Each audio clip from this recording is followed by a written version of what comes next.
Golden silkworm dragon seal. Feng yuan ने पहल की और अपने हाथ में एनर्जी का एक चौकोर ब्लॉक दबाया। जिनटाओ जायंट हैंड। सुनहरी हथेलियां गूंजती हुई निकलीं और फेंग युआन को पकड़ने के लिए झपटीं। लेकिन एक तेज डैंग की आवाज आई।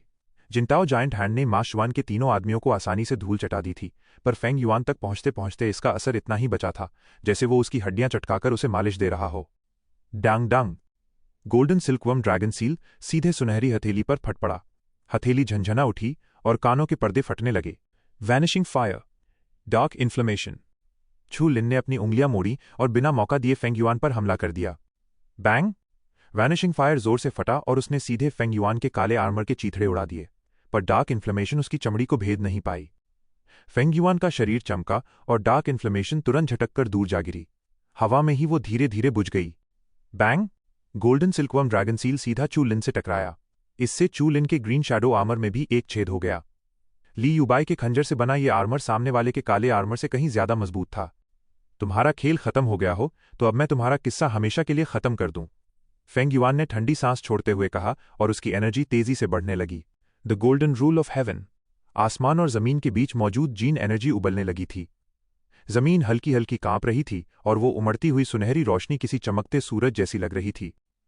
सब लोग हैरान रह गए। बस एक छोटे से ट्रायल के बाद ही उसने सीधा किलिंग मूव इस्तेमाल कर दिया था। व्हाइट किंग के चेहरे के भाव हल्के से बदले। इस मूव में मैजिक पावर मिली हुई थी। फेंग युआन के पास मैजिक पावर थी, इसलिए उसे जीन एनर्जी इस्तेमाल करने की जरूरत नहीं थी। वो जब चाहे ये मूव बना सकता था। उसके पास अटैक और डिफेंस दोनों स्किल्स थीं। अभी अभी उसने डार्क इन्फ्लेमेशन को भी बेअसर कर दिया था। साफ था कि छू लिन के हमले उस पर काम नहीं करेंगे। चू लिन की डार्क इन्फ्लेमेशन का उस पर कोई असर नहीं होने वाला था। फेंग युआन के हाथों में सुनहरी रोशनी बहने लगी। उसके कुछ सुनहरे बाल अब गहरे डार्क गोल्ड रंग में बदल चुके थे। उसके दांत किसी आरी की तरह नुकीले और खतरनाक हो गए थे। रोशनी का धमाका तेजी से अपनी लिमिट तक पहुंचा और एक लाइट सर्कल बाहर फैल गया। ऐसा लगा जैसे पूरा आसमान सुनहरे पीले रंग में रंग गया हो। बादलों पर भी जैसे किसी ने सोने का पाउडर छिड़क दिया था। फ्यू। फेंग युआन का छू लिन को कोई मौका देने का इरादा नहीं था। उसका ट्रायल खत्म हो चुका था। आज वो छू लिन को जिंदा नहीं छोड़ना चाहता था। उमड़ती हुई जीन एनर्जी ने एक एनर्जी स्टॉर्म खड़ा कर दिया। टियांगक्वन रिवर में मौजूद कई म्यूटेटेड डीमंस इस तूफान की चपेट में आकर मारे जा रहे थे। अनगिनत लोग डर के मारे अपनी जान बचाकर पीछे भागने लगे। जहां वो कुछ देर पहले खड़े थे वहां अब एक सुनहरा तूफान आ चुका था। अगर वो थोड़ा भी धीमे भागते तो उनके टुकड़े टुकड़े हो जाते। छू लिन का शरीर हल्का सा कांपा। ये डर नहीं था बल्कि एक्साइटमेंट था। अपनी पूरी ताकत लगा देना और सामने वाले से आमने सामने की टक्कर लेने का ये एहसास ही अलग था। छू लिन ने अपना हाथ उठाया और एक विशाल जिनटाओ जायंट हैंड उसके सामने आकर खड़ा हो गया। फायर एन्चांटिंग गोल्ड से मजबूत होने के बाद भी ये फेंग युआन के उस अजीबोगरीब मूव की ताकत का मुकाबला नहीं कर सकता था। मैजिक पावर से भरे उस high level martial arts attack ने अगर सीधा प्रहार किया तो चू लिन पक्का वहीं मौके पर ही मारा जाएगा। जीन एनर्जी लगातार बाहर निकल रही थी और कई सुनहरे जायंट हैंड्स प्रकट हो गए। देखते ही देखते छू लिन के चारों तरफ दर्जनों सुनहरे हाथ बन गए। कोई फायदा नहीं। तुम्हारे लेवल का वॉरियर मुझे नहीं रोक सकता। फेंग युआन जोर से दहाड़ा। ये कोई घमंड की बात नहीं थी बल्कि सच था। फेंग युआन ने समय से पहले मैजिक पावर को समझने के लिए 10 मैजिक स्टोन पिल्स निगल ली थीं। वरना वो सिर्फ 2 दिन में मैजिक पावर कैसे समझ पाता। भले ही दूसरों की मैजिक पावर कमजोर हो, पर वो थी तो मैजिक पावर ही। असल में इसे टियांगक्वन लेवल के मार्शल आर्ट से कंपेयर किया जा सकता था। टेंशन मत लो, छू लिन ने मुस्कुराते हुए कहा। फेंग युआन और उसकी वो सूरज जैसी सुनहरी रोशनी अभी छू लिन तक पहुंची भी नहीं थी। ग्रीन शैडो आर्मर गर्मी से फूलने लगा था और चू लिन के सुनहरे शरीर से जिजी की आवाज के साथ सफेद धुआं निकल रहा था। अगर वो सिर्फ इन्हीं चीजों के भरोसे रहा तो वो कभी फेंग युआन का मुकाबला नहीं कर पाएगा। Energy siphon. Disintegrate force field. छू लिन के सामने एक भूरे रंग का भंवर बना और वो सुनहरा सूरज उसी में समाने लगा। उसी वक्त छू लिन और फेंग युआन के चारों तरफ एक काला पर्दा उठ गया। ये फेंग युआन की जीन एनर्जी सोख कर चू लिन को दे रहा था। ये क्या है? Magic power? अपने हाथ में मौजूद सूरज को छोटा होते देख फेंग युआन थोड़ा हैरान हुआ, पर फिर वो हंस पड़ा। छू लिन की आंखों के सामने मौजूद वो भूरा भंवर गायब हो गया था। Gene panel popup message. Congratulations to the host for obtaining 90,000 points of extinction power. इसका कोई फायदा नहीं छू लिन। अब मरो तुम। छू लिन ने मुंह बनाया। इसका the golden rule of heaven सच में कमाल का था। एनर्जी साइफन करने के बाद भी इसके पास इतनी सारी एनर्जी बची हुई थी। लेकिन पहले से मौजूद 20,000 पॉइंट्स और अब ये 90,000 एक्सटिंक्शन पावर के पॉइंट्स मिलाकर काफी होंगे। 10 वंडर्स ऑफ जिनटाओ वैनिशिंग चेंज। उन दर्जनों सुनहरे हाथों में अचानक एक धड़कती हुई चांदी जैसी सफेदी नजर आने लगी। उस खतरनाक पावर को देखकर फेंग युआन के चेहरे का रंग उड़ गया। 1 लाख एक्सटेंशन पावर पॉइंट्स के उस सैलाब के सामने उसे अपनी ताकत एकदम मामूली लगने लगी। आसमान और जमीन अचानक 2 हिस्सों में बंट गए। एक तरफ चमकता हुआ सुनहरा रंग था और दूसरी तरफ खूंखार चांदी जैसी सफेदी। सब लोग ये देखकर सन्न रह गए कि वो सुनहरा रंग हवा में धीरे धीरे गायब हो रहा था। Magic power? क्या ये मैजिक पावर है? ऐसा कैसे हो सकता है? हर तरफ मौत जैसा सन्नाटा छा गया। डर से कांपती हुई एक आवाज गूंजी। उस आवाज का टोन थोड़ा बदला हुआ था, जो सुनने में बहुत चुभने वाला लग रहा था। फेंग युआन साफ देख सकता था कि चू लिन के शरीर से वो चांदी जैसी सफेद एनर्जी बाहर फूट रही थी। इसका मतलब था कि ये कोई बाहरी चीज नहीं थी और कोई भी स्किल इतनी ज्यादा ताकत पैदा नहीं कर सकती थी। इसका सिर्फ एक ही मतलब हो सकता था, मैजिक पावर। क्या सिर्फ चू लिन ही मैजिक पावर को समझ सकता है? क्या चू लिन सच में एक ऐसा जीनियस है जो पूरी दुनिया पर राज कर सकता है? एमा स्वान के तीनों आदमी बुरी तरह चौंक गए थे और उनका ये झटका अब दहशत में बदल चुका था। उनके चेहरे पीले पड़ गए थे। उन्होंने सपने में भी नहीं सोचा था कि चू लिन इतना ज्यादा पावरफुल हो सकता है। इस चू लिन से पंगा लेना हमारे बस की बात नहीं है। मार्क श्वान ने घूंट गटकते हुए अपना थूक निगला। इस वक्त उसे बहुत भयंकर पछतावा हो रहा था। किसी से भी पंगा ले लेता, पर इस मौत के फरिश्ते से पंगा लेना उसकी सबसे बड़ी गलती थी। जाओ वुवे और लियू हाओ दोनों को भी उसकी बात सही लगी। वो चुपचाप एमा स्वान से दूर खिसक गए। वो तो बस छू लिन को लूटना चाहते थे, पर मां स्वान पहले ही छू लिन से बहुत बड़ी दुश्मनी मोल ले चुका था, इसलिए अब उससे दूर रहना ही ठीक था। बजिंग! वो दर्जनों जायंट हैंड्स अब पूरी तरह से चांदी जैसे सफेद हो चुके थे। वो उस सुनहरी रोशनी को पीछे धकेल रहे थे। फेंग युआन उस रोशनी के पीछे छिपा हुआ था। वो डरा हुआ लग रहा था और अपनी पूरी ताकत लगाकर जीन एनर्जी को बढ़ाने की कोशिश कर रहा था। उसने अपने हाथ झटक कर छुड़ाने की कोशिश की, पर कोई फायदा नहीं हुआ। हिलो यहां से! फेंग युआन का चेहरा सफेद पड़ चुका था। टियानक्वान रेल में प्रमोट होने के बाद आज पहली बार उसे लग रहा था कि उसकी जीन एनर्जी कम पड़ रही है। उसके हाथ हल्के हल्के कांप रहे थे। सामने वाली उस सफेद हथेली की ज्यादा ताकत खर्च नहीं हो रही थी और उसका सुनहरा गोला धीरे धीरे सिकुड़ता जा रहा था। चूलिन ने हल्के से अपनी हथेली आगे की तरफ धक्का दी। नीचे वो टियानक्वान कॉन्गजेंग रिवर देख रहे हो? वही तुम्हारी कब्र बनेगी। इतने सारे हेवनली स्प्रिंग्स में डूबकर मरना तुम्हें अच्छा लगेगा ना? सुनहरी गेंद, जो पहले सूरज की तरह चमक रही थी, अब सिकुड़कर सिर्फ फेंग युआन के शरीर को कवर कर रही थी। दर्जनों डेड जायंट हैंड्स के प्रेशर के नीचे वो लगातार छोटी होती जा रही थी। नहीं! फेंग युआन के सुनहरे गोले में एक छोटा सा गैप आ गया और उसमें से चुन युआन की जीन एनर्जी बाहर लीक होने लगी। जैसे ही एनर्जी टच हुई, वो जायंट हैंड गायब हो गया और बहुत तेजी से पिघलकर खत्म हो गया। आसमान का सुनहरा रंग भी तेजी से फीका पड़ गया और अब पूरे आसमान में सिर्फ सिल्वर और सफेद रोशनी ही बची थी। छू लिन ने ठंडी आवाज में कहा, खेल खत्म। जब आसमान और जमीन अचानक रोशनी से चमक उठे तो लोगों को लगा जैसे उनकी आंखें चौंधिया गई हों। वो अपनी आंखें भी नहीं खोल पा रहे थे। वो सुनहरा गोला पूरी तरह से टूटने की कगार पर था और अगले ही पल एक जबरदस्त ब्लास्ट के साथ फट गया। टूटा हुआ ब्लैक आर्मर तुरंत पाउडर में बदल गया और ओरिजिनल धर्मा बॉडी भी पूरी तरह से हार गई थी। पूरी तरह से होपलेस होकर फेंग युआन ने जू यिंग की गोल्डन बॉडी को एक्टिवेट कर दिया। ओमिनस स्वान सिंह की रॉयल फैमिली की ये सीक्रेट स्किल उसकी जिंदगी बचाने की आखिरी उम्मीद बन गई थी। फिर वो कड़कता हुआ सुनहरा रंग भी पूरी तरह गायब हो गया।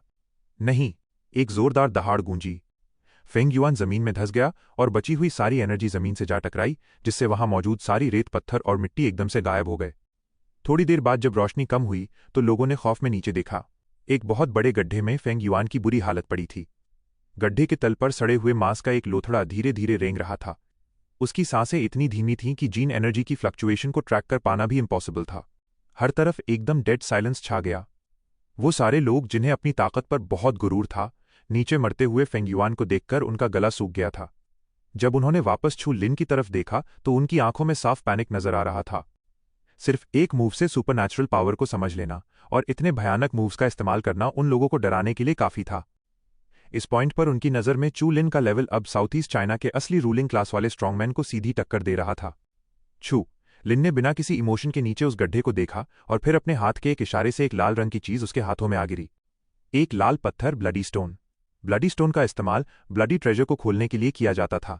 छू लिन को हमेशा से लगता था कि ये सिर्फ एक की नहीं है। चूंकि उसने ओमिनस श्वान सिंह को हरा दिया था, इसलिए अब उनके हाथ का ब्लडी स्टोन ऑटोमेटिकली उसका हो गया था। General Feng! ओमिनस ग्वान सिंह के लोग तो जैसे टूट ही गए थे, पर उन्होंने हिम्मत की और हवा से नीचे आकर उस मांस के टुकड़े को उठाया जो बस हल्का सा कांप रहा था। लोग एक दूसरे की शक्ल देख रहे थे कि क्या ये मांस का टुकड़ा जिंदा बच पाएगा। उसका सिर और हाथ पैर पूरी तरह से जल चुके थे। भले ही वो शैडो हैंड का बायोलॉजिकल मैग्नेट हो, फिर भी वो अपनी जान नहीं बचा सकता था। उन्होंने किसी तरह अपनी उल्टी को कंट्रोल किया और गड्ढे से फेंग युआन के बचे हुए मांस के टुकड़ों को बाहर निकाला। ऑमिनस शुआनसिंग वापस जाने के बाद कम से कम उनके पास टॉप बॉसेस को जवाब देने के लिए कुछ तो था। चलो यहां से। वो पूरी टीम वहां से निकल गई और भीड़ में शामिल नहीं हुई। चू लिन ने भी उन्हें रोकने की कोशिश नहीं की। फेंग युआन किसी भी हालत में जिंदा नहीं बच सकता था। अगर बायोमेडिकल तरीकों से जबरदस्ती उसका नया सिर लगा भी दिया जाए तो भी वो सिर्फ एक ब्लड थर्स्टी मॉन्स्टर बनकर रह जाएगा। व्हाइट किंग और एल्डेस्ट प्रिंस के पसीने छूट गए थे। उनके अंदर खड़े होने की भी हिम्मत नहीं बची थी और वो बुरी तरह कांप रहे थे। उनकी छू लिन की तरफ देखने की भी हिम्मत नहीं हो रही थी। उन्हें डर था कि कहीं छू लिन उनकी नजरों को फॉलो करते हुए उन तक न पहुंच जाए। उनके अंदर बची खुची जो भी दुश्मनी थी वो इस खौफ के आगे पूरी तरह धुल चुकी थी। अगले दिन के बाद उन्हें समझ आ गया था कि छू लिन से लड़ना उनके बस की बात नहीं है और ये सीधे सीधे मौत को बुलावा देना था। दोनों ने एक दूसरे को देखा, सिर झुकाया और भीड़ में छिपकर चुपचाप वहां से खिसकने की कोशिश करने लगे। हवा चीरने की तेज आवाज हुई। आसमान से दो सिल्वरी व्हाइट रेस गिरी और एकदम सटीक तरीके से उनसे जा टकराईं। वो किसी कटी हुई पतंग की तरह आसमान से नीचे गिर पड़े। चू लिन ऑमिनस शुआनसिंग के ऑर्डिनरी मिनियंस को तो जाने दे सकता था, पर वो इन दोनों को कभी जिंदा नहीं छोड़ सकता था। इन दोनों को अंदाजा भी नहीं था कि इन्होंने ब्लड स्टार पर खुद के लिए कितनी बड़ी मुसीबत खड़ी कर ली है। अब ये दोनों सिर्फ मौत डिजर्व करते थे। जहां तक बाकी ऑमिनस शुआनसिंग वालों की बात थी, वो पहले ही अपने 3 लीडर्स खो चुके थे। इस बार उनकी टीम के लिए ये एक डेड एंड ही साबित होने वाला था। तुम दोनों दफा हो जाओ यहां से। चू लिन ने जाओ वुवे और लिऊ हाओ की तरफ एक नजर डाली और उनके शरीर कांप उठे। उनकी एक शब्द बोलने तक की हिम्मत नहीं हुई। उन्होंने तुरंत दुम दबाकर दौड़ लगा दी। उन्हें डर था कि कहीं अगले ही पल चू लिन का माइंड चेंज ना हो जाए। मां स्वान जो उनके पीछे खड़ा था वो भी वहां से खिसकने लगा। मैंने तुम्हें जाने को कहा क्या? मां स्वान को लगा जैसे उसे बिजली का झटका लगा हो। उसके पैर वहीं जमीन पर जम गए। पूरी तरह से कांपते हुए उसने धीरे से अपना सिर घुमाया। छू चुलीन बड़े लोग छोटों की गलतियों को माफ कर देते हैं। एक तेज धमाका हुआ। छू लिन ने सबके सामने एक जोरदार थप्पड़ रसीद किया और उसे कुचलकर मांस और कीचड़ में बदल दिया। जिस इंसान को वो पहले भी सबक सिखा चुका था, वो अभी भी बदला लेने के लिए लोगों को रिक्रूट कर रहा था। ये मौत को बुलावा देना नहीं तो और क्या था। टियनक्वान रिवर के दोनों तरफ अभी भी एकदम डेड साइलेंस छाया हुआ था। सब लोग बस छू लिन को ही घूरे जा रहे थे और किसी में भी उस भारी सन्नाटे को तोड़ने की हिम्मत नहीं थी। चू लिन का इन ऑनलुकर्स से बात करने का कोई इंटेंशन नहीं था। ये लोग तो बस हाई टावर के कल्टिवेशन स्पेस के लिए लड़ने आए थे। चू लिन ने मुस्कुराते हुए पर्पल मून की तरफ सिर हिलाया। चलो, इन 2 दिनों में वो लोग ब्लडी ट्रेजर के काफी अंदर तक पहुंच गए होंगे। पर्पल मून की खूबसूरत आंखों में एक अजीब सी चमक आ गई थी। वो जानती थी कि चू लिन का पोटेंशियल बहुत हाई और स्ट्रांग है, पर उसने कभी सपने में भी नहीं सोचा था कि चू लिन इतना ज्यादा पावरफुल हो सकता है। वो दोनों बिल्कुल भी नहीं रुके और सीधे गहराई में एक्सप्लोर करते हुए आगे बढ़ते रहे।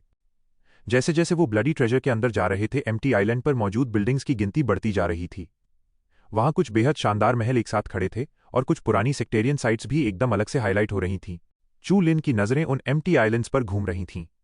सबसे करीब वाले एम्प्टी आइलैंड को देखते हुए उसने नोटिस किया कि कुछ लोग बहुत एक्साइटमेंट में किसी चीज के बारे में बात कर रहे थे। भले ही उनकी आवाज बहुत हल्की थी, पर छू लिन की सेंसेस बहुत शार्प थीं, इसलिए उनकी बातों का एक एक शब्द साफ साफ उसके कानों तक पहुंच रहा था। नॉर्थ ईस्ट में एक पूरी क्लैन बिल्डिंग मिली है। उसके बाहर एक बहुत बड़ा अरे भी लगा हुआ है। पक्का उसके अंदर कोई बहुत अच्छी चीज होगी। अरे यार, हमें अभी हर तरह की बिल्डिंग्स को एक्सप्लोर करना है। हमारे पास एक्सप्लोर करने के लिए कोई कमी नहीं है। ये बात बिल्कुल सही है। पावरफुल प्लैनेट्स की बहुत सी टीम्स यहां से गुजर रही हैं। सुना है कि 4 लोगों का लक बहुत बढ़िया रहा है। उन्हें तो क्लैन का जोंगमेन फूलिंग तक मिल गया है और अब वो रूइंस में एंटर करके उस सेट की हर चीज को इनहेरिट कर सकते हैं। जोंगमेन फूलिंग? किसे मिला है वो बंदा तो बहुत लकी है। काहे का लकी? वो तो ऐसे कैरेक्टर्स हैं जिन्हें ये भी नहीं पता कि वाइल्ड लैंड क्या होता है। सुना है कि वो ब्लू स्टार मैजिक पैलेस के लोग हैं।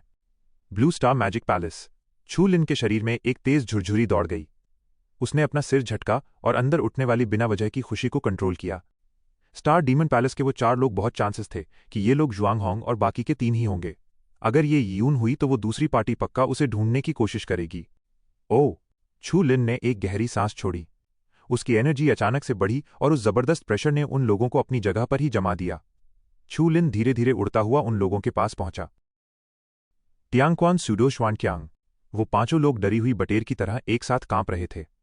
ब्लडस्टार अरीना में हमेशा ताकतवर लोगों की ही इज्जत होती थी। अगर उनका सामना किसी ऐसे स्ट्रांग इंसान से हो गया जिसे बिना बात के लोगों को मारने का शौक हो तो उनकी मौत पक्की थी। कोई उनके लिए इंसाफ मांगने नहीं आने वाला था।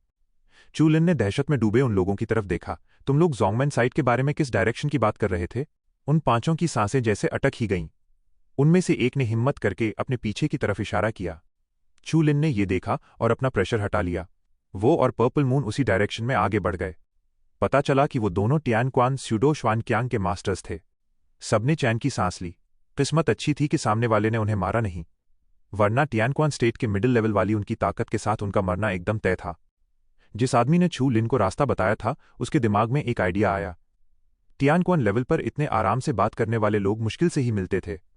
अगर वो उसे अपनी साइड कर ले तो वो इस ब्लडी ट्रेजर में बेखौफ होकर घूम सकेगा। उसने दूर जाते हुए उन दोनों को जोर से आवाज लगाई, आप लोग किस प्लैनेट से आए हैं? क्या आपको मेरी किसी हेल्प की जरूरत है?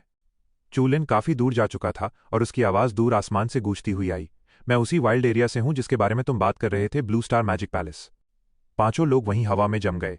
उनके मुंह खुले के खुले रह गए। एक वाइल्ड प्लैनेट से इतना बड़ा मास्टर कैसे आ सकता है? हमने अभी जो भी कहा उसमें कितनी बेइज्जती छिपी थी। अच्छा हुआ कि सीनियर ने हमारी बातों पर ध्यान नहीं दिया, एक आदमी ने धीमी आवाज में बड़बड़ाते हुए कहा। उसके माथे पर पसीना चमक रहा था। ये मास्टर ब्लू स्टार से आए हैं। मैंने तो उस जगह का नाम भी नहीं सुना। वाइल्ड एरियाज में ऐसे खतरनाक लोग कब से पैदा होने लगे? उस छोटे और मोटे आदमी को अचानक कुछ याद आया। उसने थोड़ा दिमाग पर जोर डाला और फिर उसकी आंखें फटी की फटी रह गईं। मुझे पता है, वो चू लिन है। वही चू लिन जिसने टियानक्वान रिवर में बहुत सारे हाई लेवल लोगों को मार डाला था। ये सुनते ही उन सबकी आंखों में एक अजीब सी चमक आ गई। उन चारों बदनसीब लोगों के पीछे इतने सारे मास्टर्स पड़े हुए हैं। एक ग्रे स्पेस में हवा के बीच दरारें किसी मछली की तरह तैर रही थीं। उन स्पेस क्रैक्स के बीच दो हल्की सी रोशनी ऊपर नीचे उड़ती हुई तेजी से गुजर गईं। रास्ते में चू लिन उन स्ट्रांग मैन को भी देख सकता था जो उसी एक्सप्लोजिव स्पीड के साथ उस डायरेक्शन में भाग रहे थे। ऑब्वियसली उनका मकसद भी उस लेजेंडरी जोंगमेन फूलिंग को पाना था। वो जोंगमेन फूलिंग नकली नहीं होना चाहिए। ये देखकर चू लिन चुप रहा। यहां मौजूद ज्यादातर फोर्सेस कीमती ट्रेजर्स ढूंढ रही थीं, खासकर वो क्लैंस और चर्चेस जो घमंड में चूर होकर खड़े थे और जहां कोई अंदर नहीं जा सकता था। अब जब जोंगमेन फूलिंग की खबर बाहर आ चुकी थी तो ऐसा कैसे हो सकता था कि लोग पागल होकर उसके पीछे न भागें? जोंगमेन रूइंस में एंटर करने का मतलब सिर्फ उस सेक्ट के छोड़े हुए ट्रेजर्स पाना नहीं था, बल्कि इससे ब्लड स्टार के एंशिएंट क्लैन की इनहेरिटेंस भी मिल सकती थी। इस वजह से जोंगमेन फूलिंग एक बहुत हॉट आइटम बन गया था। अनगिनत लोग इसे पाने के लिए मरे जा रहे थे। अगर डेड ब्लड डीमन स्टार के किसी स्ट्रांग मैन को ऐसी चीज मिल जाती तो शायद दूसरों पर इसका खौफ काम कर जाता। पर जुआंगहोंग और उसके 3 साथियों को देखकर किसी को भी डर का एहसास नहीं हो रहा था। वो ब्लू स्टार की वाइल्ड लैंड से आए थे, जिसकी वजह से बहुत सारे लोग उन्हें नीची नजरों से देख रहे थे। वो जोंगमेन फूलिंग उनके लिए कोई चांस कम और मौत का बुलावा ज्यादा लग रहा था। और यही सच था। चू लिन ने हल्का सा फ्राउन किया और फिर अपनी आंखें उठाकर आसमान की तरफ देखा। चू लिन के सामने एक बहुत बड़ा एम्प्टी आइलैंड उभर कर आया। ये आइलैंड रास्ते में देखे गए किसी भी एम्प्टी आइलैंड से कहीं ज्यादा बड़ा था। ये तो एक पूरा कॉन्टिनेंट लग रहा था। तो क्या फाइनली उस विशाल आइलैंड के बीच इस वक्त बहुत शोर मचा हुआ था।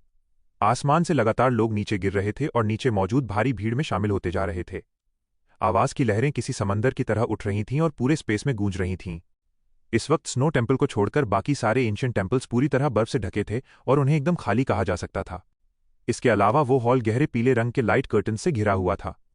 शायद इसीलिए वो हॉल इतने लंबे समय से बिना गिरे खड़ा था।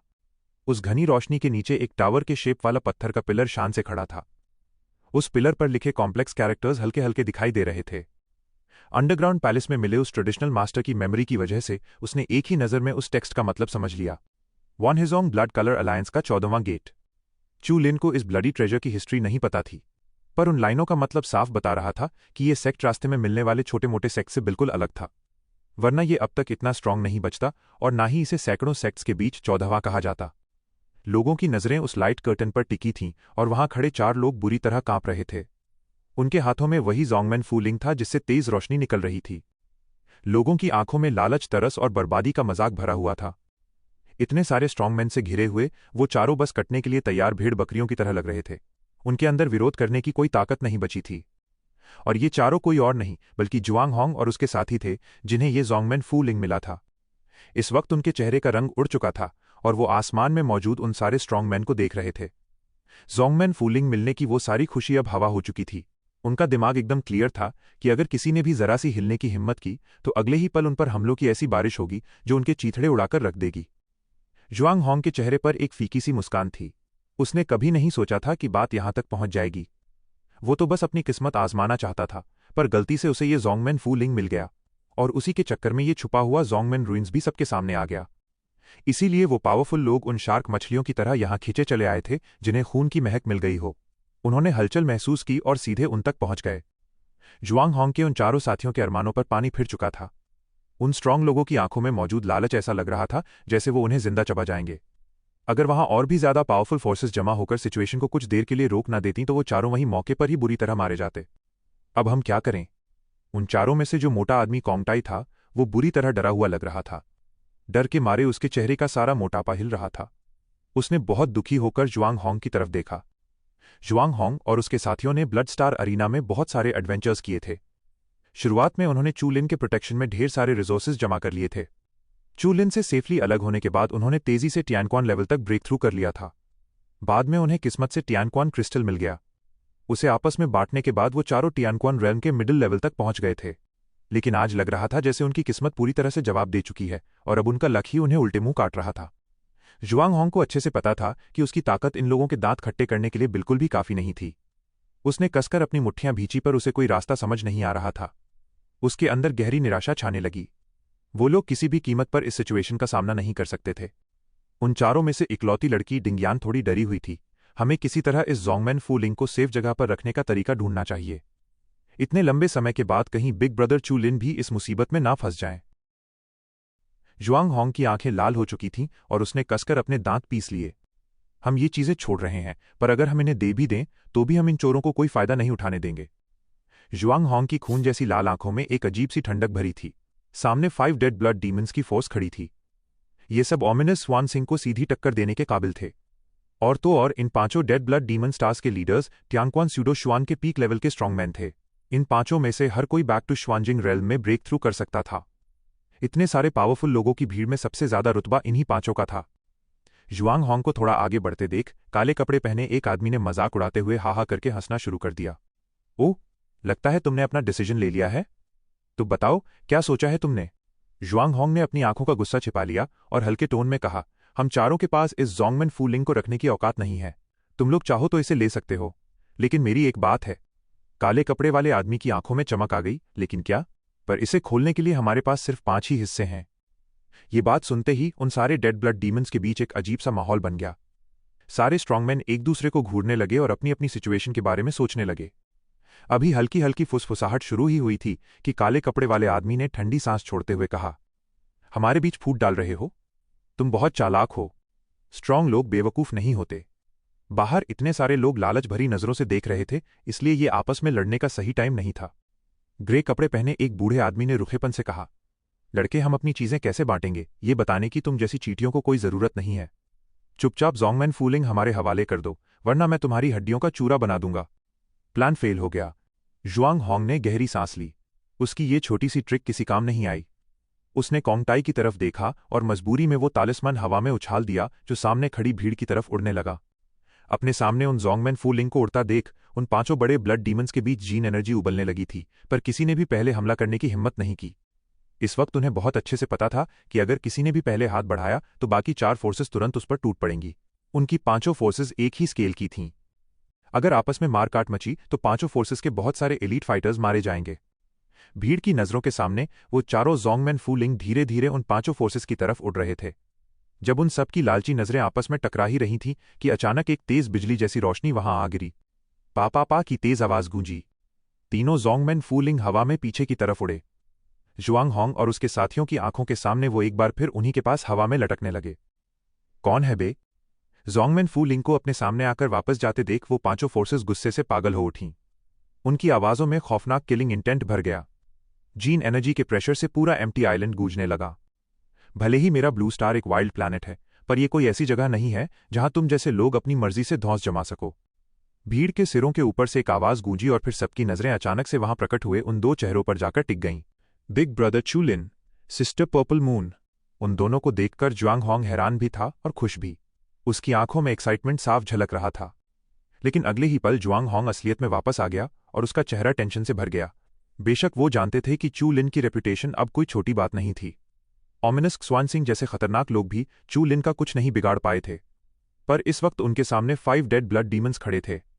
इनमें से कोई भी ओमिनस स्वान सिंह से कमजोर नहीं था। अगर इन्होंने आपस में अलायंस बना लिया तो छू लिन की जान पर भी बन सकती थी। क्या तुम छू लिन हो?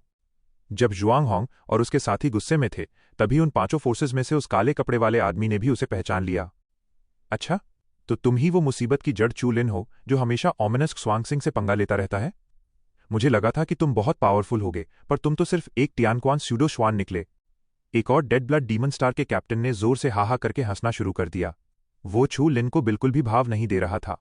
एक डेड ब्लड डीमन स्टार के स्ट्रांगमैन का चेहरा बहुत भद्दा लग रहा था।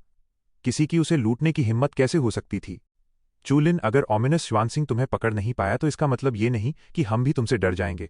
अपनी औकात में रहो और इससे पहले कि मुझे गुस्सा आए चुपचाप यहां से दफा हो जाओ।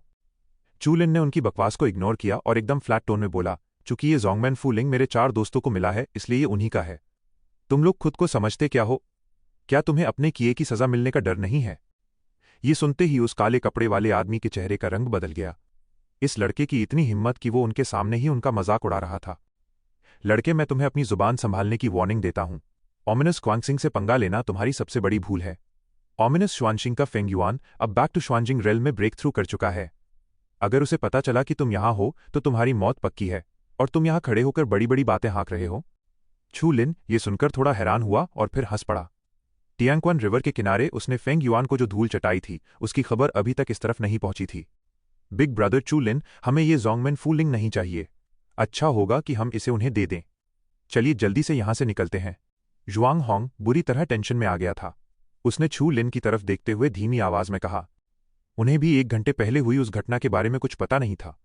चू लिन को उन 5 बड़ी फोर्सेस के सामने अकेले खड़ा देखकर उसे डर था कि कहीं चू लिन किसी बड़ी मुसीबत में ना फंस जाए, इसलिए वो बस उसे वहां से ले जाने की कोशिश कर रहा था। हमम, तुम्हारे ये चारों दोस्त काफी समझदार हैं।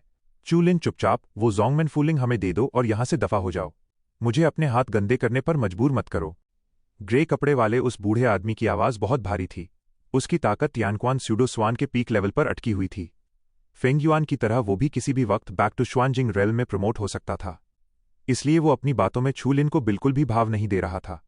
बाकी बड़ी फोर्सेस की आंखों में भी एक चमक थी और वो सब चू लिन को घूर रहे थे। चू लिन ने अपना हाथ आगे बढ़ाया और हवा में लटकते सारे जोंगमैन फूलिंग उसके हाथों में आ गिरे।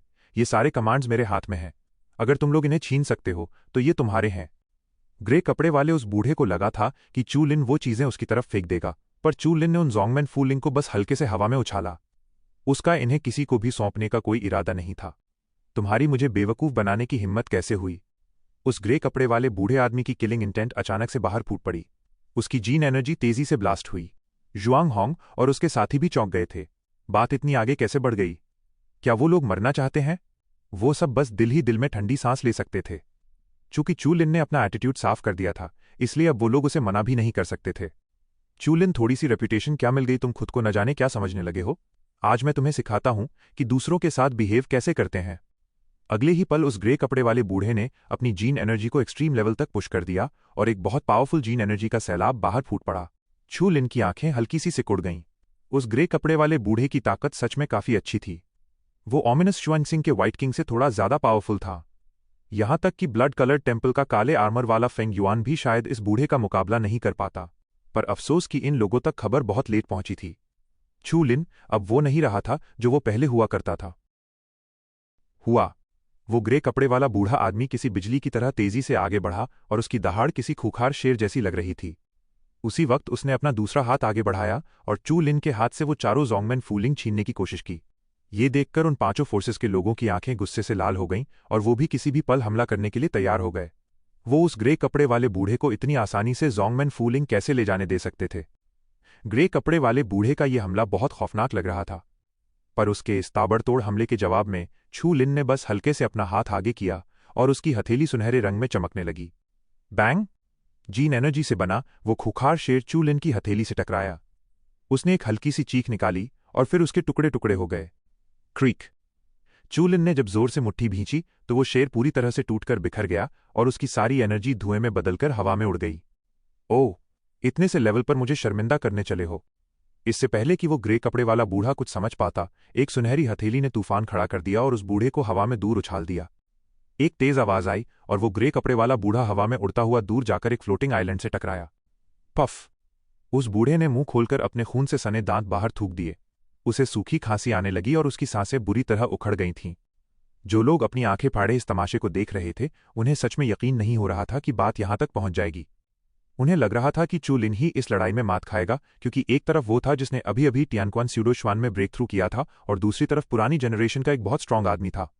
पर यहां तो चू लिन ने बस एक थप्पड़ में उस बूढ़े को हवा में उड़ा दिया था, वो भी टियानक्वान स्यूडो स्वान लेवल पर। हिस जुआंग होंग और उसके तीनों साथी जो अभी तक टेंशन में थे, उन्होंने गहरी सांस ली। उनके चेहरे पर हैरानी साफ दिख रही थी। क्या सिर्फ 2 महीनों में चू लिन की ताकत उनसे इतनी आगे निकल चुकी है? अभी तक तो वो लोग अपने कल्टीवेशन लेवल को लेकर थोड़ा खुश हो रहे थे, पर अब उन्हें लग रहा था कि उनकी ये अचीवमेंट चू लिन के सामने कुछ भी नहीं है। बाकी चारों फोर्सेस भी हैरान रह गई थीं। उनकी आंखों में डर और खुशी दोनों थे। वो खुश थे कि उन्होंने उस ग्रे कपड़े वाले बूढ़े को पहले जाने दिया, पर वो जितना इसके बारे में सोच रहे थे, उनका डर उतना ही बढ़ता जा रहा था। उन्होंने चू लिन के हाथों फेंग युआन की हार के बारे में थोड़ा बहुत सुना था। उन्हें लगा था कि ये सिर्फ एक अफवाह है, पर अब लग रहा था कि शायद वो बात सच थी। उस फ्लोटिंग आइलैंड पर पड़े ग्रे कपड़े वाले बूढ़े ने अपने टूटे हुए दांत थूके और हैरानी भरी नजरों से चू लिन की तरफ देखने लगा। चू लिन ने बिल्कुल काम टोन में एक एक शब्द चबाते हुए कहा, और उसकी बातें उस बूढ़े के लिए किसी सजा जैसी थीं। हाँ, फेंग युआन के बारे में तुमने सही कहा। बैक टू श्वानजिंग रेल में प्रमोट होने के बाद उसने सच में मैजिक पावर को समझ लिया था, पर मैंने कुछ ही घंटों में उसकी उस मैजिक पावर के चीथड़े उड़ा दिए। ऑमिनस श्वानसिंग अब खत्म हो चुका है, इसलिए तुम्हें ये टेंशन लेने की जरूरत नहीं है कि वो मुझे मार डालेगा। चू लिन ने ऊपर से नीचे की तरफ देखते हुए कहा। उसकी आवाज शांत थी, पर उसमें एक खौफनाक ठंडक भरी थी। जेंटलमैन, ये जोंगमैन फूलिंग मेरे दोस्त को मिले हैं, इसलिए मैं चाहूंगा कि आप लोग इन्हें छीनने की कोशिश ना करें। क्या आप सब मेरी इस बात से अग्री करते हैं? चू लिन की नजरें उस काले कपड़े वाले आदमी पर जाकर टिक गईं जो काफी देर से चुपचाप खड़ा था। चू लिन की आंखों में देखकर काले कपड़े वाले आदमी के मुंह का रंग उड़ गया। उसने किसी तरह एक झूठी मुस्कान बनाते हुए कहा, चूंकि ये चू लिन ब्रदर के दोस्त हैं, इसलिए हमें इससे कोई प्रॉब्लम नहीं है। उन पांचों फोर्सेस को पीछे हटते और चू लिन की बातों को सुनकर सब लोग अंदर तक हिल गए थे। चू लिन और ओमिनस श्वानसिंग की दुश्मनी के बारे में हर कोई जानता था। सबको पता था कि श्वानजिंग रेल में प्रमोट होने के बाद फेंग युआन सबसे पहले चू लिन को ही ढूंढने जाएगा, और अगर उन दोनों का आमना सामना हुआ तो एक बहुत खौफनाक लड़ाई होगी। पर यहां चू लिन सही सलामत जिंदा खड़ा था। इसका सीधा सा मतलब था कि फेंग युआन हार चुका था। जब लोगों को ये बात समझ आई तो वो हैरान रह गए। अगर मैजिक पावर को समझने वाला फेंग युआन भी चू लिन से हार गया था, तो फिर इन पांचों फोर्सेस का एक साथ मिलकर हमला करना भी चू लिन का कुछ नहीं बिगाड़ पाएगा। लोगों ने गहरी सांस ली और जुआंग होंग के चारों साथियों की तरफ देखने लगे। अब उनकी आंखों में कोई मजाक या हंसी नहीं बची थी, बल्कि कुछ लोगों को तो उनसे जलन होने लगी थी। वो कितने लकी थे कि उन्हें जोंगमैन फूलिंग भी मिल गया और उनके पीछे चू लिन भी खड़ा था। काश हमारी किस्मत भी ऐसी ही होती। जब किसी ने कोई विरोध नहीं किया तो चू लिन ने मुस्कुराते हुए वो चारों जोंगमैन फूलिंग वापस जुआंग होंग की तरफ उछाल दिए। जब चू लिन ने अपनी नजरें घुमाईं तो अचानक उसकी निगाहें एक जगह जाकर ठहर गईं। वो भी एक पल के लिए रुक गया और उसकी भौहें हल्की सी सिकुड़ गईं। उसने देखा कि दूर एक आइलैंड पर कुछ लोग हवा में लटक रहे थे। उन्होंने अपनी बाहें सीने पर बांधी हुई थीं और वो बहुत इंटरेस्ट के साथ उसे ही देख रहे थे। चू लिन की नजरें तेजी से उस जानी पहचानी औरत पर जाकर टिक गईं। खूबसूरत चेहरा, दिलकश अदाएं, और वो हरी स्कर्ट में हवा में उड़ती हुई किसी परी जैसी लग रही थी। ली युबाई, ये वही औरत थी जो अंडरग्राउंड पैलेस स्क्वायर में ब्लडी स्टोन के लिए लड़ रही थी। वहां मौजूद हर इंसान उन सारे दुश्मनों से कहीं ज्यादा पावरफुल था जिनसे चू लिन अब तक टकरा चुका था। चू लिन को अच्छे से पता था कि ये लोग ही साउथ ईस्ट रीजन के असली मास्टर्स हैं। ही चू लिन लिटिल ब्रदर, इतने दिनों बाद मिल रहे हैं। मुझे उम्मीद नहीं थी कि तुम यहां तक पहुंच जाओगे। ली युबाई की मीठी आवाज हवा में गूंजी। वो सब लोग एक पल में ही चू लिन के सामने आकर खड़े हो गए। ली युबाई अभी भी उसी हरी स्कर्ट में थी और किसी खूबसूरत परी जैसी लग रही थी। उसकी पतली कमर, हसीन चेहरा और उसके वो खूबसूरत पैर उसकी खूबसूरती में चार चांद लगा रहे थे। इस औरत का हर एक अंदाज किसी भी आदमी का दिल धड़काने के लिए काफी था। वहां मौजूद हजारों लोगों में, चाहे वो जवान हो या सीधे साधे घमंडी हों या बूढ़े, सब ली युबाई की खूबसूरती के दीवाने हो रहे थे, और कुछ औरतें भी उसे देखकर जेलस फील कर रही थीं। पर किसी की भी अपनी जगह से हिलने की हिम्मत नहीं हुई। डेड ब्लड डीमन स्टार जैसी बड़ी फोर्सेस को ली युबाई की पूरी हिस्ट्री पता थी। जब इतनी बड़ी फोर्सेस चुपचाप खड़ी थीं तो उन स्कैटर्ड लोगों की तो क्या ही औकात थी कि वो उसकी खूबसूरती के जाल में फंसकर कुछ बोलने की हिम्मत करते। ली युबाई को देखकर वो ग्रे कपड़े वाला बूढ़ा भी अंदर तक हिल गया था। उसकी आंखों में साफ डर झलक रहा था और वो चुपचाप पीछे की तरफ खिसक गया। ये सब लोग यहां की न्यूज सुनकर ही खिंचे चले आए थे। अब अगर उन्हें जोंगमैन फूलिंग मिल भी गया तो वो उसे अपने पास नहीं रख पाएंगे। इन लोगों के यहां आने का सीधा सा मतलब था कि अब उन पांचों बड़ी फोर्सेस के पास इस लड़ाई में हिस्सा लेने का कोई हक नहीं बचा था। अब उनके लिए चुपचाप खड़े रहकर तमाशा देखना ही बेहतर था। भले ही ग्रे कपड़े वाले बूढ़े ने चुपचाप पीछे हटने की कोशिश की, पर चू लिन की तेज नजरों से वो छिप नहीं पाया। ये लोग सच में बहुत खतरनाक थे, यहां तक कि डेड ब्लड डीमन स्टार की पांचों फोर्सेस भी उनसे डरकर पीछे हटने लगी थीं। उनके आगे सफेद कपड़ों में एक बहुत हैंडसम आदमी खड़ा था। उसके चेहरे पर एक अजीब सी शांति थी और उसकी आंखें बहुत वार्म लग रही थीं। उसे देखकर कोई भी कह सकता था कि वो एक शरीफ और पढ़ा लिखा इंसान है, पर चू लिन को उससे एक बहुत खतरनाक फीलिंग आ रही थी। वो बैक टू स्वांजिंग रेल्म वाले फेंग युआन से भी कहीं ज्यादा पावरफुल लग रहा था। ये ग्रुप कोई मामूली ग्रुप नहीं था। जब चू लिन उन्हें ऑब्जर्व कर रहा था तब वो हैंडसम आदमी भी उसे ही देख रहा था। दोनों की नजरें मिली और उस हैंडसम आदमी ने मुस्कुराते हुए कहा, चू लिन, मैंने तुम्हारे बारे में बहुत कुछ सुना है। चू लिन ने जवाब में हल्के से हाथ जोड़ दिए। ली युबाई मुस्कुराई, चू लिन, पिछली बार तुमने मेरी चीज ले ली थी, क्या तुमने सोचा है कि तुम मुझे कैसे कॉम्पेंसेट करोगे? चू लिन के होठों पर हल्की सी मुस्कान थी, पर उसका दिमाग तेजी से अलर्ट हो गया था। इस अजीब औरत का कोई भरोसा नहीं था। किसी को नहीं पता था कि इसके दिमाग में क्या खुराफात चल रही है। इससे बचकर रहना ही ठीक होगा। छू लिन ने हल्के से खांसा और उनके चेहरों को ध्यान से ऑब्जर्व करते हुए हंसकर जवाब दिया, इसे एक्सेप्ट करने के लिए थैंक्स, वरना मुझे ये नहीं मिलता। छू लिन की आंखें हल्की सी सिकुड़ गईं। वो फील कर सकता था कि ली युबाई की स्ट्रेंथ भी उसी के लेवल की है। पर असली फाइट सिर्फ अपीयरेंस पर डिपेंड नहीं करती। कोई नहीं बता सकता था कि इस औरत के पास कौन सा किलिंग मूव छिपा हो। ऑफकोर्स चू लिन को पूरा कॉन्फिडेंस था कि वो सामने वाले से कमजोर नहीं पड़ेगा। वेल, युबाई बस मजाक कर रही है। ब्रदर चू लिन, आप बुरा मत मानना, उस हैंडसम आदमी ने हल्के से स्माइल किया। उसका शांत चेहरा किसी को भी आराम से अच्छा लग सकता था। मेरा नाम लियांग गुआन है। Liang Guan. चू लिन के चेहरे पर कोई रिएक्शन नहीं था, पर उसके दिल में हलचल मच गई थी। अब ये बात एकदम क्लियर हो गई थी कि वो ग्रे कपड़े वाला बूढ़ा और बाकी लोग इस ग्रुप से इतना क्यों डर रहे थे। साउथ ईस्ट रीजन में बहुत सारे स्ट्रांग लोग थे। ओमिनस स्वान सिंह जैसे लोग भी अपने इलाके के स्ट्रांगमैन माने जाते थे, पर यहां मास्टर लेवल के 4 बहुत बड़े नाम थे जो सबसे ज्यादा फेमस थे, और उन चारों मास्टर्स में से एक लियांग गुआन था। शेनक्वान लियांग गुआन ब्लडी लिस्ट का एक बहुत स्ट्रांग नाम था। उसकी और फेंग युआन की तो कोई कंपैरिजन ही नहीं थी।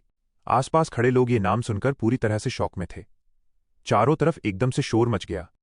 मैंने इस नाम के बारे में बहुत सुना है। चू लिन की आंखों में एक चमक आई और उसने स्माइल करते हुए पूछा, क्या तुम भी इस रेलिक में इंटरेस्ट रखते हो? वेल, लियांग गुआन ने स्माइल किया, यहां मौजूद बहुत सारे स्कूल्स में वानहे सेक्ट की रैंक 14वीं है। ये कमजोर तो नहीं है, पर मेरी नज़र में ये बस ठीक ठाक है। इसके लिए जबरदस्ती फाइट करने की कोई जरूरत नहीं है। लियांग गुआन ने अपनी बात बदलते हुए कहा, वानहे सेक्ट से ज्यादा मुझे तुमसे दोस्ती करने में इंटरेस्ट है। भीड़ में फिर से शोर मच गया। ग्रे कपड़े वाले उस बूढ़े का चेहरा बार बार बदल रहा था। उसके चेहरे के रिएक्शंस देखने लायक थे। साउथ ईस्ट रीजन के ओवरलॉर्ड्स खुद चू लिन से ऐसी बातें कर रहे थे। वो लोग सच में चू लिन की बहुत रिस्पेक्ट कर रहे थे। अगर ये बात बाहर फैल गई तो उन घमंडी ब्लड डीमंस की कभी चू लिन से पंगा लेने की हिम्मत नहीं होगी। चू लिन का दिल हल्का सा शांत हुआ। उसने अपने दिमाग से सारी टेंशन निकाली और लियांग गुआन से बात करने लगा। कुछ देर बात करने के बाद लियांग गुआन ने वहां से निकलने का इशारा किया। ब्रदर चू लिन, इस ब्लडी ट्रेजर में हम आगे भी मिलेंगे, तब हमें एक साथ कोऑपरेट करने का चांस भी मिलेगा। लियांग गुआन ने स्माइल करते हुए कहा और फिर ली युबाई और अपने बाकी साथियों के साथ वहां से चला गया। चू लिन ने उसकी बातों का मतलब समझने की कोशिश की। फिर उसने अपना सिर हिलाया और पीछे मुड़ गया। हवा में मौजूद सारे लोगों ने एक गहरी सांस ली। वानहे सेक्ट में अब उन्हें कोई चांस नहीं मिलने वाला था। इसके अलावा अब जिस भी चीज में चू लिन पार्टिसिपेट करेगा, उसमें हाथ डालने से पहले बाकी सारी फोर्सेस को 100 बार सोचना पड़ेगा। ब्रदर चू लिन, मैंने आपको 2 महीने से नहीं देखा था। आपकी स्ट्रेंथ तो बहुत तेजी से प्रोग्रेस कर रही है। जुआंग होंग ने एक फीकी सी स्माइल के साथ चू लिन की तरफ देखा। चू लिन ने भी हंसते हुए कहा, बस कुछ अपॉर्चुनिटीज मिल गईं। तुम लोग भी तो बहुत फास्ट प्रोग्रेस कर रहे हो। तुम्हें वानहे सेक्ट की इनहेरिटेंस ले लेनी चाहिए। शायद फ्यूचर में तुम्हें भी ब्लडी लिस्ट में ब्रेक थ्रू करने का चांस मिल जाए। हमारा लक हे कॉन्गटाई ने अपना सिर खुजाते हुए हंसकर कहा, ये सब बिग ब्रदर चू लिन का ही लक है। अगर बिग ब्रदर चू लिन नहीं होते तो हम ओरिजिनल कैंप से जिंदा बाहर भी नहीं निकल पाते। चू लिन ने अपना हाथ हिलाया, ये चारों जोंगमैन फूलिंग में बांटने नहीं वाला। तुम लोग जल्दी से अंदर जाओ। जुआंग होंग की आंखों में एक चमक आई। उसने पर्पल मून की तरफ देखा जो चू लिन के पास चुपचाप खड़ी थी। सिस्टर पर्पल मून, कब? पर्पल मून की बैंगनी आंखों ने उसे घूरा, मैं अपनी मर्जी की मालिक हूं। तुम्हें कोई प्रॉब्लम है क्या? जुआंग होंग और उसके तीनों साथी तुरंत समझ गए। उन्होंने हंसते हुए कहा, सिस्टर पर्पल मून, आप बिल्कुल सही कह रही हैं। उनके दिलों में हैरानी भरी हुई थी। ब्लू स्टार में उन्होंने चू लिन जैसे मॉन्स्टर के बारे में बहुत सुना था, पर सिस्टर पर्पल मून ने भी बहुत जबरदस्त प्रोग्रेस की थी और उनकी स्ट्रेंथ भी टियानकुआन स्यूडो स्वान तक पहुंच चुकी थी। चलो चलें। छू लिन ने उन्हें जल्दी करने को कहा। जुआंग होंग और उसके साथियों ने सिर हिलाया। उन्होंने जोंगमैन फूलिंग को अपने सामने रखा और तभी लाइट कर्टन के अंदर से एक जबरदस्त सक्शन फोर्स बाहर आई। वो इसके लिए तैयार नहीं थे और लाइट कर्टन के अंदर मौजूद हॉल ने उन्हें तेजी से अंदर खींच लिया। भीड़ की जलन भरी नजरों के सामने उस लाइट स्क्रीन से अनगिनत अजीब वर्ड्स उभरे और तेजी से क्रॉस होने लगे। छू लिन की आंखें हल्की सी फैल गईं। ये ब्लड स्टार के वर्ड्स थे। Blood star alliance, 5 element sect, 24 sect और 300 सोसाइटी, ये सब उस लाइट स्क्रीन पर तेजी से फ्लैश हुए। छू लिन की आंखें चौंधिया गईं। पर जीन पैनल के रिकॉर्ड फीचर ने सारी इन्फॉर्मेशन को वर्ड बाय वर्ड सेव कर लिया। असल में यहां सैकड़ों सेक्ट्स, चर्चेज और ऑर्गेनाइजेशंस हुआ करते थे। उन सबको ब्लड स्टार ने किसी बड़े डिजास्टर से लड़ने के लिए एक साथ इकट्ठा किया था। सच कहा जाए तो ये बाहरी दुश्मनों से बचने के लिए सीक्रेट तरीके से डेवलप की गई उनकी आखिरी ताकत थी। अब ब्लड स्टार खत्म हो चुका था, पर उनकी ये हेरिटेजेस अभी भी यहीं बची हुई थीं। जो क्लैन रैंकिंग में जितना आगे था, उसकी इनहेरिटेंस उतनी ही ज्यादा प्रेशियस थी, खासकर टॉप 5 में आने वाला 5 एलिमेंट सेक्ट। चू लिन को अचानक समझ आ गया कि लियांग गुआन को उस 14वें वानहे सेक्ट की कोई परवाह क्यों नहीं थी। उनका असली टारगेट पक्का 5 एलिमेंट सेक्ट ही था। 5 एलिमेंट सेक्ट, चू लिन ने हल्के से बड़बड़ाते हुए कहा, चाहे कुछ भी हो जाए, मैं भी इनमें से एक तो जरूर हासिल करूंगा। अपने आगे के सफर में चू लिन को रास्ते के दोनों तरफ मौजूद रूइंस और बिल्डिंग्स में कोई इंटरेस्ट नहीं था। वो सीधा गहराई की तरफ बढ़ता रहा।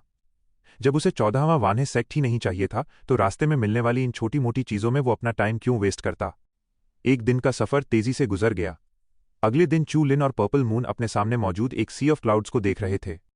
वो गहरे काले बादल और धुंध उनके सामने एक दीवार की तरह खड़े थे। वो ऐसे लग रहे थे जैसे वो हर चीज को गलाकर निगल जाएंगे। छू लिन उसमें जो भी चीज फेंकता, वो उसे एक पल में ही निगल जाते थे। उस काले सी ऑफ क्लाउड से एक अजीब सी खट्टी बदबू आ रही थी। उस सी ऑफ क्लाउड्स के आसपास का स्पेस ऐसा लग रहा था जैसे किसी ने उसे पिचका दिया हो। इसकी वजह से वो और भी ज्यादा अनस्टेबल लग रहा था। चू लिन ने उस एंडलेस सी ऑफ क्लाउड्स की तरफ देखा और एक गहरी सांस ली। इटर्नल क्लाउड श्वान अरे। वानहे सेक्ट के बाहर उस लाइट कर्टन में उसने पढ़ा था कि ब्लडी ट्रेजर के सेंटर में एक अरे मौजूद था। ऑब्वियसली उनके सामने जो चीज थी वो वही अरे था। अगर उन्हें ब्लडी ट्रेजर की गहराई तक जाना था, तो उन्हें इस सी ऑफ क्लाउड्स को पार करने का कोई रास्ता ढूंढना ही पड़ेगा। ये सी ऑफ क्लाउड्स कोई ऑर्डिनरी कोरोसिव गैस का गुबार नहीं था। ये वॉइड के असर से नेचुरल एनर्जी में हुए कुछ चेंजेस थे। पर ये किसी भी जिंदा चीज के सबसे बड़े दुश्मन थे। मेरे पीछे आओ। छू लिन तुरंत आगे बढ़ा। उसने अपनी ओरिजिनल धार्मा बॉडी को एक्टिवेट किया और साथ ही अपने सामने थोड़ी सी वैनिशिंग फोर्स की शील्ड बनाकर उस सी ऑफ क्लाउड्स में घुस गया। उस सी ऑफ क्लाउड्स की कोरोडिंग पावर ने चू लिन और पर्पल मून की ओरिजिनल धर्मा बॉडी को तेजी से गलाना शुरू कर दिया। कितनी तेज स्पीड है! छू लिन की भौहें सिकुड़ गईं। बहुत ही कम टाइम में उनकी ओरिजिनल धर्मा बॉडी का 10वां हिस्सा गल चुका था। इसलिए उसे अपनी जीन एनर्जी को तेजी से इस्तेमाल करके उसे रिकवर करना पड़ा। Gene extraction. छू लिन ने ठंडी सांस छोड़ी। वो जीन पैनल की मदद से अपने सामने मौजूद चीजों को कंट्रोल करने की कोशिश कर रहा था। अगले ही पल एनर्जी की एक तेज लहर उसके शरीर में बहने लगी और उनके सामने हमला करने वाला वो सी ऑफ क्लाउड्स थोड़ा हल्का पड़ गया। ये काम कर रहा है। पर्पल मून की आंखों में हैरानी चमक उठी। वो भी फील कर सकती थी कि भले ही उनके चारों तरफ मौजूद सी ऑफ क्लाउड्स उन पर हमला कर रहा था, पर उसका असर काफी हल्का हो गया था। चू लिन सच में बहुत रिसोर्सफुल था और वो बिल्कुल वैसा ही था जिसे वो पसंद कर सके। वो दोनों उस सी ऑफ क्लाउड्स में आगे बढ़ रहे थे। बैंगनी और काले बादल उनकी तरफ आते और छू लिन तेजी से उन्हें अब्जॉर्ब करके खत्म कर देता। थोड़ी बहुत दिक्कतों के अलावा उनकी स्पीड कम नहीं हुई थी। हवा चीरने की एक आवाज हुई। तेजी से उड़ने के दौरान छू लिन को अचानक एक खतरे का एहसास हुआ। उसने ऊपर देखा और अगले ही पल वो पूरी तरह से सुन्न पड़ गया। सी ऑफ क्लाउड्स में एक भूरा एयर मास्क घूम रहा था। ऐसा लग रहा था जैसे इस एयर मास्क के पास अपना खुद का दिमाग हो। वो उन काले बादलों के बीच दाएं बाएं देख रहा था। बीच बीच में वो किसी काले बादल को घेरता और उसे सोख लेता। वो बेहद कोरोसिव काले बादल को भी पूरी तरह से साफ कर देता था। वो भूरा एयर मास्क एकदम फ्रीली घूम रहा था। वो अनगिनत छोटे छोटे पार्टिकल्स से बना था। वो सी ऑफ क्लाउड्स के साथ अपनी शेप भी बदल रहा था। कभी वो किसी इंसान के सिर का शेप ले लेता, तो कभी चट्टानों और पेड़ों में बदल जाता, पर ज्यादातर वो एक अजीब से राख के ढेर जैसा लग रहा था। ग्वीजी डार्क क्लाउड। पर्पल मून का शरीर अकड़ गया था। ऐसा लग रहा था जैसे उसकी सांसें ही रुक गई हों। ग्वीजी डार्क क्लाउड्स फिजिकल वर्ल्ड में बहुत कम ही नजर आते हैं। ये ज्यादातर वॉइड से पैदा होते हैं, जहां का वैक्यूम एनवायरनमेंट इनकी ग्रोथ के लिए एकदम परफेक्ट होता है। ग्वीजी डार्क क्लाउड कोई जिंदा चीज नहीं है, पर इसमें जिंदा रहने के इंस्टिंक्ट्स होते हैं। कुछ एनर्जी क्रीचर्स को खाने के अलावा इन्हें जिंदा चीजों को निगलना ज्यादा पसंद होता है। बैक टू श्वांजिंग रेल्म और उससे नीचे के लेवल वाले सब इसकी डाइट का हिस्सा हैं। छू लिन ने भी पहली बार में ही इस चीज को पहचान लिया था। जब वो फॉरेन स्पिरिट से निपटने के लिए ट्रू युआन सील की प्रैक्टिस कर रहा था, तब उसे इसके बारे में पता चला था। जूहे रूइंस की वॉन्डरिंग स्पिरिट्स की तरह ही ग्वीजी डार्क क्लाउड को भी ट्रू युआन सील के जरिए अब्जॉर्ब किया जा सकता था, पर उसके लेवल के लोग ऐसा नहीं कर सकते थे। पर्पल मून के बोलते ही उस ग्वीजी डार्क क्लाउड ने उनकी मौजूदगी नोटिस कर ली और वो धीरे धीरे उन दोनों की तरफ बढ़ने लगा। उसे देखते ही चू लिन और पर्पल मून उसके फोर्स फील्ड में जकड़ गए। वो जरा सा भी हिल नहीं पा रहे थे। अब हम क्या करें? पर्पल मून ने कुछ दूरी पर मौजूद उन बादलों को घूरा। उसने कसकर अपनी मून ब्लेड पकड़ ली और वो थोड़ी नर्वस लग रही थी। अगर उसे कोई रास्ता नहीं मिला तो आज वो दोनों यहीं मारे जाएंगे। छू लिन, इसके सांस लेने का इंतजार मत करो। अगर तुम ट्रू युआन सील का इस्तेमाल करके गुइजी डार्क क्लाउड को डायरेक्टली कैप्चर नहीं कर सकते तो तुम्हें पहले इसे मारने की कोशिश करनी चाहिए। उस भूरे एयरमास ने अपने क्लाउड पार्टिकल्स को फैलाया और चू लिन और पर्पल मून को ऐसे देखने लगा जैसे कोई मकड़ी अपने जाल में फंसे कीड़े के साथ खेल रही हो। गुइजी डार्क क्लाउड उनके करीब आता जा रहा था। जब वो छू लिन से करीब 1 मीटर की दूरी पर था तब छू लिन ने अपना हाथ आगे बढ़ाया। Gene extraction. अचानक गुइजी डार्क क्लाउड पर मौजूद धुंध का एक हिस्सा जीन पैनल के जरिए एक्सट्रैक्ट हो गया। गुइजी डार्क क्लाउड अचानक से कांप उठा। उसे छू लिन से आने वाले खतरे का एहसास हो गया था। फिर वो एकदम से मुड़ा और तेजी से सीधा छू लिन की तरफ झपटा। अब बहुत देर हो चुकी थी। चू लिन ने अपना सिर हिलाया और एक्सटिंक्शन पावर को कॉल किया। Energy siphon.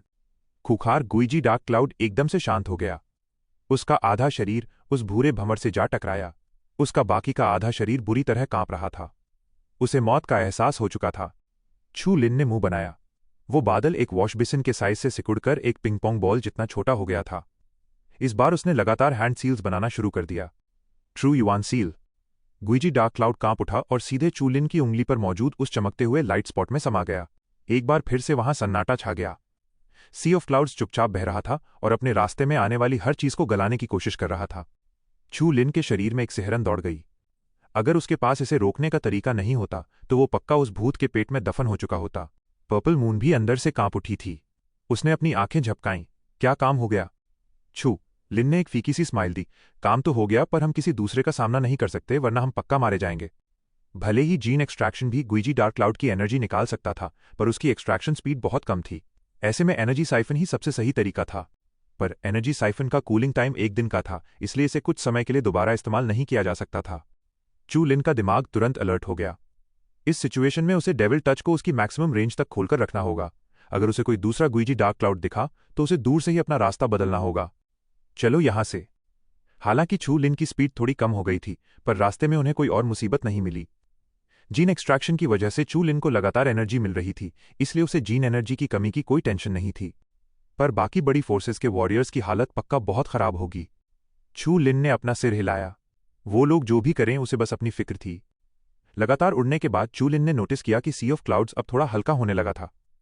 ये देखकर उसे थोड़ी तसल्ली मिली। इसका मतलब था कि वो इटर्नल क्लाउड स्वान अरे को पार करने वाले थे। हैं? सी ऑफ क्लाउड्स में कुछ दूरी पर एक बहुत पावरफुल ऑरा महसूस हुआ। सी ऑफ क्लाउड्स उसे जरा सा भी नुकसान नहीं पहुंचा पा रहा था। उस इंसान के उड़ने की डायरेक्शन में छू लिन ने अपने आगे और बाईं तरफ देखा। वहां एक परछाई खड़ी थी। उस परछाई के आसपास का सी ऑफ क्लाउड्स पूरी तरह से एक वैक्यूम में बदल चुका था। उन दोनों को देखते ही छू लिन को अपने दिल में एक अजीब सा खौफ महसूस हुआ। केयरफुल रहना।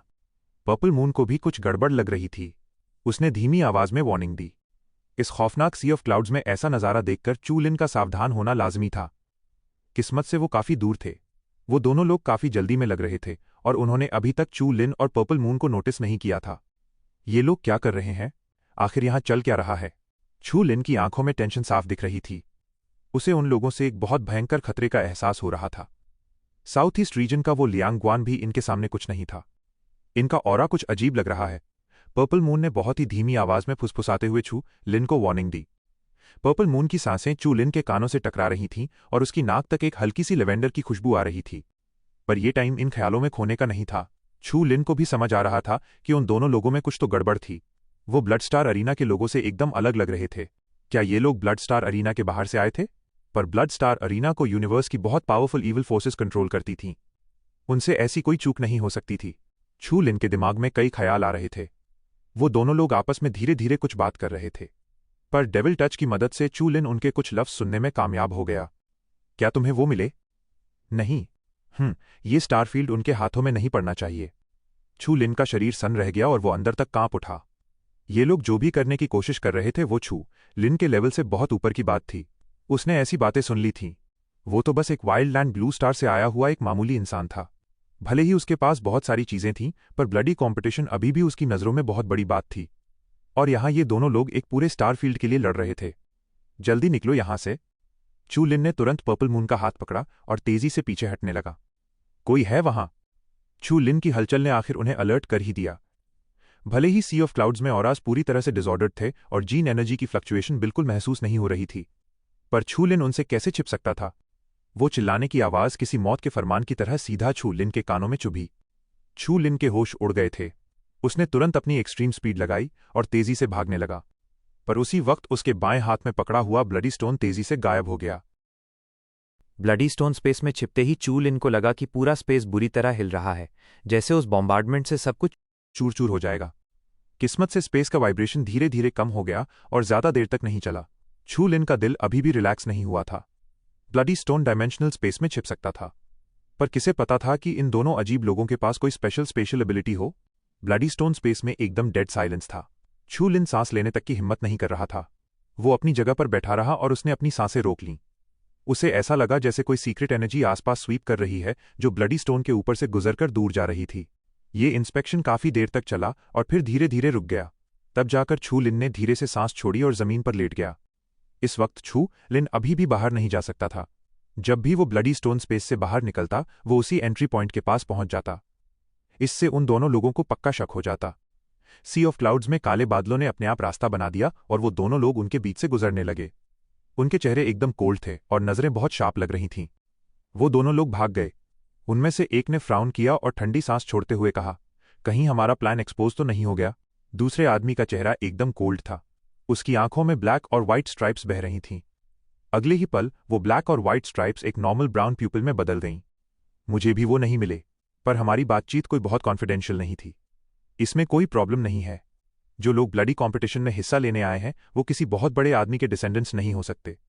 अगर वो ब्लड स्टार से निकलकर इंटरस्टेलर फोर्सेस में एंटर कर भी जाएं तब तक हमारा गोल पूरा हो चुका होगा। पहले वाले आदमी ने सिर हिलाया। ये केयरलेसनेस है। वो दोनों लोग इटर्नल क्लाउड स्वान अरे में इतने आराम से घूम सकते हैं। मुझे लगता है कि उनमें पोटेंशियल है। दूसरे आदमी की आंखों में फिर से ब्लैक और व्हाइट स्ट्राइप्स चमकी। स्कैनिंग के रिजल्ट्स ने उसे फिर से डिसअपॉइंट कर दिया। खैर चलो चलते हैं। फ्यूचर में बाहर कम ही घूमेंगे ताकि आगे कोई सीक्रेट लीक ना हो। इतना कहकर उन दोनों ने हाथ हिलाया और दूर उड़ते हुए गायब हो गए। पर्पल मून ने भी अपने माथे का पसीना पोंछा और एक फीकी सी स्माइल दी। लगता है अब हम सेफ हैं। छू लिन ने अपना सिर हिलाया और कहा, रुक जाओ, कोई जल्दी नहीं है। वैसे भी हमारे पास बहुत सारा मटेरियल है। यहां कुछ दिन रहना कोई बड़ी बात नहीं है। पर्पल मून ने ब्लडी स्क्वायर के चारों तरफ देखा। वो एकदम खाली था और वहां सिर्फ धूल की महक आ रही थी। यहां का एनवायरनमेंट काफी खराब था, पर उनके पास कोई और रास्ता भी नहीं था। उनके जाने के बाद सी ऑफ क्लाउड्स फिर से शांत हो गया। ये सन्नाटा करीब आधे घंटे तक चला। फिर सी ऑफ क्लाउड्स अचानक से रोल होने लगा। वो दोनों लोग जो पहले जा चुके थे वो अचानक से वापस आ गए। उन दोनों ने इधर उधर देखा। उनके चेहरे का रंग उड़ा हुआ था। आखिर में उन्होंने ठंडी सांस छोड़ी और फिर से वहां से चले गए। चू लिन पूरे 2 घंटे तक पेशेंटली इंतजार करता रहा। जब बाहर कोई मूवमेंट नहीं हुई तब जाकर वो ब्लडी स्टोन स्पेस से बाहर निकला। वो सी ऑफ क्लाउड्स में सैकड़ों मीटर्स दूर जाकर प्रकट हुआ। लगता है हमें कोई बहुत बड़ा सीक्रेट पता चल गया है, पर्पल मून ने फीकी स्माइल के साथ कहा। छू लिन ने अपना सिर हिलाया। ये बहुत बड़ी बात है। ये ऐसा कुछ नहीं है जिसमें हम पार्टिसिपेट कर सकें। पर्पल मून ने गहरी सहमति में सिर हिलाया। वो भी एक प्रॉस्परस प्लैनेट पर पैदा हुई थी। ऑब्वियसली वो जानती थी कि ब्लडी अरीना को कंट्रोल करने वाली फोर्सेस कितनी बड़ी हैं और उनके दुश्मन कितने खौफनाक हो सकते हैं। चू लिन को उन दोनों मिस्टीरियस लोगों की ज्यादा परवाह नहीं थी। ना तो ब्लडी कॉम्पिटिशन के ओनर्स का और ना ही उनके दुश्मनों का उससे कोई लेना देना था। उसे लगा कि वो दोनों लोग ब्लड स्टार अरीना के ऑपरेशन में कोई दखल नहीं देंगे, वरना ब्लड स्टार अरीना के मैनेजर्स पक्का वहां पहुंच जाते। जल्दी करो, हम सी ऑफ क्लाउड्स के इनर एज तक पहुंच गए हैं और हम अरे को पार करने ही वाले हैं। उन्हें दोबारा आगे बढ़ने में ज्यादा टाइम नहीं लगा। उनके आसपास के काले बादल लगातार हल्के होते जा रहे थे। आखिर में वो पूरी तरह से गायब हो गए। छू लिन के सामने अब एक बहुत ही शानदार नजारा था। एक भूरे आसमान के नीचे बहुत सारे बड़े बड़े एम्प्टी आइलैंड्स हवा में लटक रहे थे। वो सब एक दूसरे से कनेक्टेड थे। ऊपर से देखने पर वो किसी पूरे कॉन्टिनेंट की तरह लग रहे थे। बाहर अरे के आसपास वाले स्पेस क्रैक से भरे एनवायरनमेंट के मुकाबले ब्लडी ट्रेजर का ये हिस्सा एकदम शांत था। यहां आसपास कोई भी स्पेस क्रैक्स नहीं घूम रहे थे। इस वास्ट स्पेस में बीच बीच में कोई स्ट्रांग ऑरा महसूस हो रहा था। ये सब डेड ब्लड डीमन स्टार के स्ट्रांगमैन थे। आखिर बिना स्ट्रेंथ के कोई भी इटर्नल क्लाउड स्वान अरे को सेफली पार नहीं कर सकता था। कमजोर लोग तो सी ऑफ क्लाउड्स में ही दफन हो चुके थे। सैकड़ों सेक्स के सबसे इंपॉर्टेंट हिस्से यहां मौजूद हैं। हम सीधे टॉप 5 को ही स्नैच करेंगे। पर्पल मून ने उन महलों और पवेलियंस को देखते हुए एक गहरी सांस ली। चू लिन ने अपना सिर हिलाया। वानहे जोंग में मैंने जो न्यूज़ देखी थी उसके हिसाब से जब टॉप 10 सेक्ट्स खुल जाएंगे उसके बाद ही 5 एलिमेंट सेक्ट पूरी तरह से खुलेगा। उनके 5 एलिमेंट्स का एक फिक्स नंबर अरे से बंधा हुआ है और आपस में लिंक्ड है। कोई भी उसमें एडवांस में एंटर नहीं कर सकता। चलो, अगर वानहे जोंग के लाइट कर्टन की न्यूज़ सही है तो यहाँ भी एक जोंग गेट मौजूद है। चू लिन जिस जोंगमैन साइट की बात कर रहा था उसकी हिस्ट्री बहुत पुरानी थी। वो सारे जोंगमैन में छठे नंबर पर आती थी। वो वानहे जोंग से कहीं ज्यादा पावरफुल थी। 5 एलिमेंट सेक्ट के मुकाबले वो बस थोड़ी सी ही पीछे थी। ये भी एक हैवीवेट साइट थी। चूंकि उनका टारगेट एकदम फिक्स था, इसलिए चू लिन और पर्पल मून बिल्कुल नहीं रुके। वो बाकी लोगों की तरह बिना सिर की मक्खियों की तरह इधर उधर नहीं भटक रहे थे कि कोई भी जोंगमैन साइट दिखी और उसे एक्सप्लोर करने के लिए नीचे उतर गए। जल्दी ही चू लिन के सामने एक एम्प्टी आइलैंड आ गया। ये आइलैंड किसी स्क्वायर की तरह था जिसके सेंटर में सिर्फ एक महल खड़ा था। वहां से एक बहुत पुरानी और धूल भरी महक आ रही थी जो किसी को भी पुरानी यादों में ले जाए। जीफेंग पवेलियन। जब चू लिन और पर्पल मून हवा से नीचे उतरे तो उन्होंने स्क्वायर में खड़े छोटे छोटे स्टोन पिलर्स देखे। उन स्टोन पिलर्स से भी उसी महल जैसी एंशंट महक आ रही थी और उन पर तलवारों के निशान बने हुए थे। ये बिल्कुल किसी ऐसे स्क्वायर जैसा लग रहा था जहां पुराने लोग मार्शल आर्ट्स की प्रैक्टिस करते थे। यहां हर तरह के लोग मौजूद थे और किसी का भी ऑरा कमजोर नहीं लग रहा था। ये मेजर प्लैनेट्स के वही स्ट्रांगमैन थे जो इटर्नल क्लाउड स्वान अरे को पार करके यहां पहुंचे थे। चू लिन उन लोगों से नहीं उलझा और सीधा एक स्टोन पिलर पर जाकर उतर गया।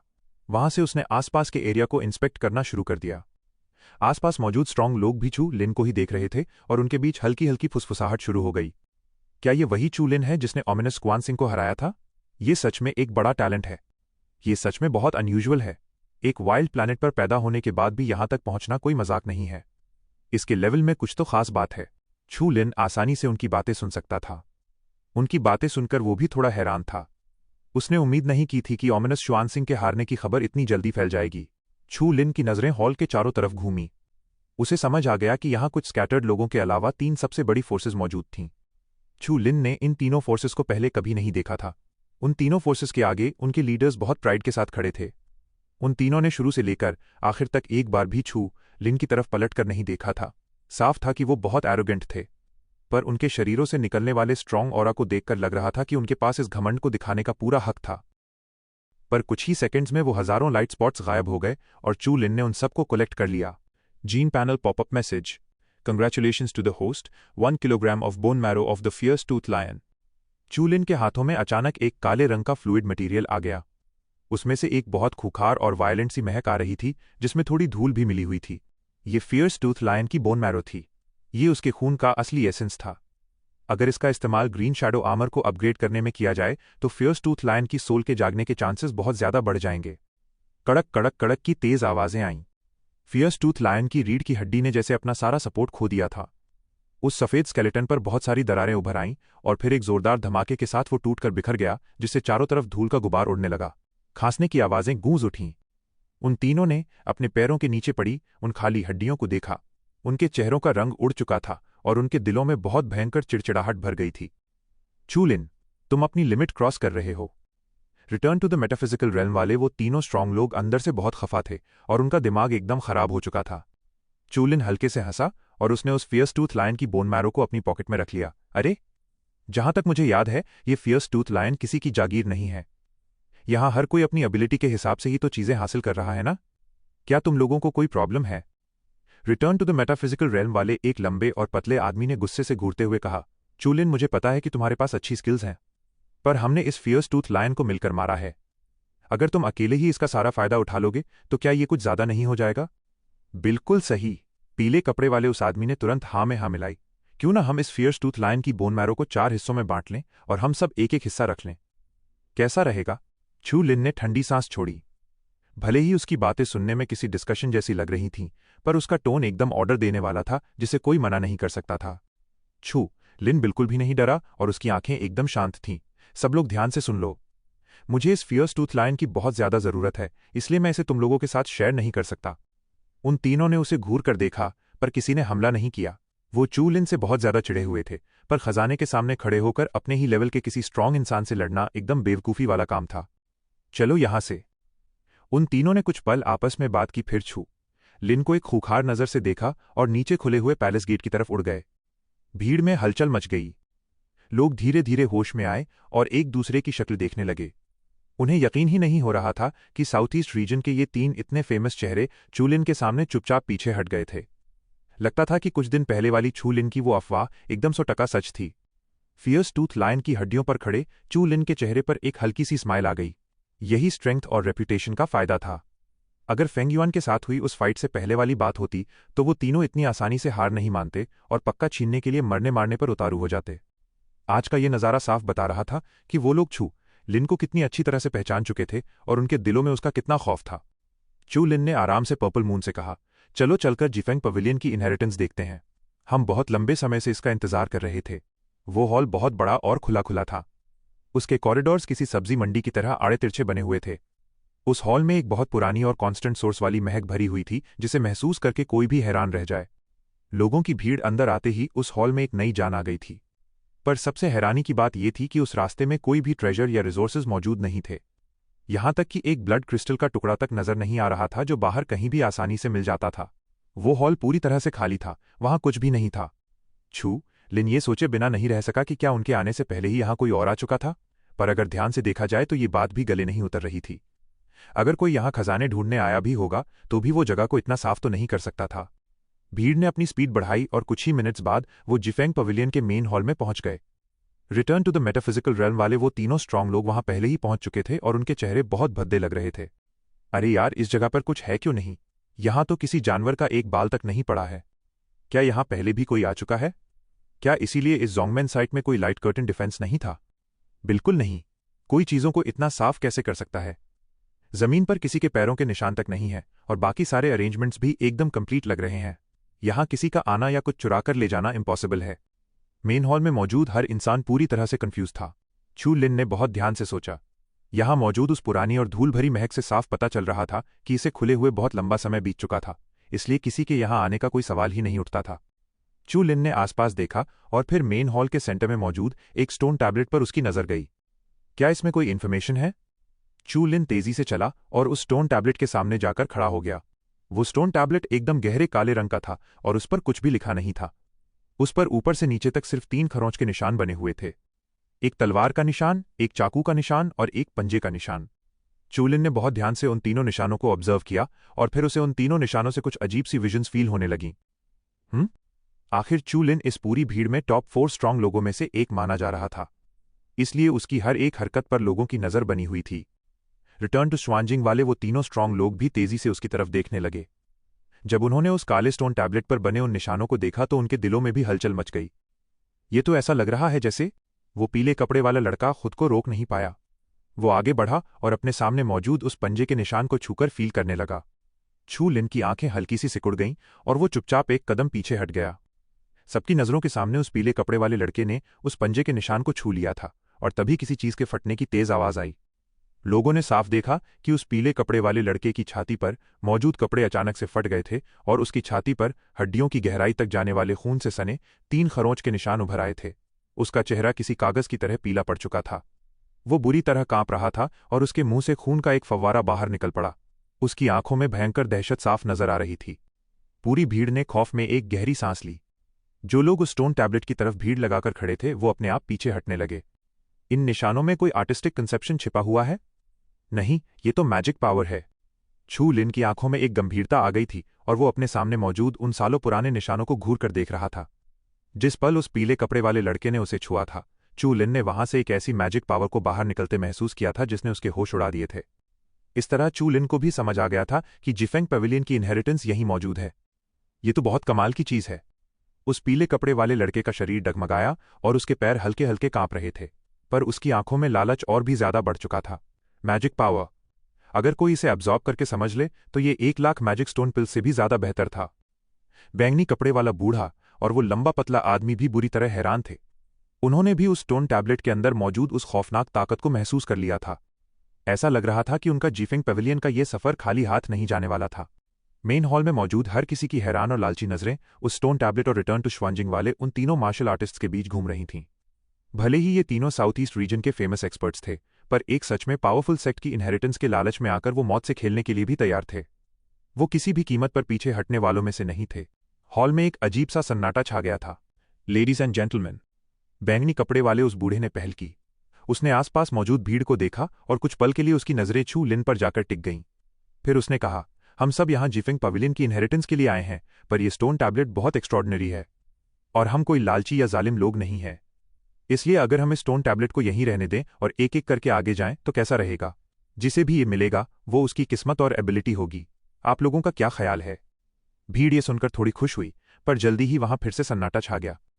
ये तरीका सुनने में बहुत फेयर लग रहा था, पर असल में यह सबसे बड़ा अनफेयर तरीका था।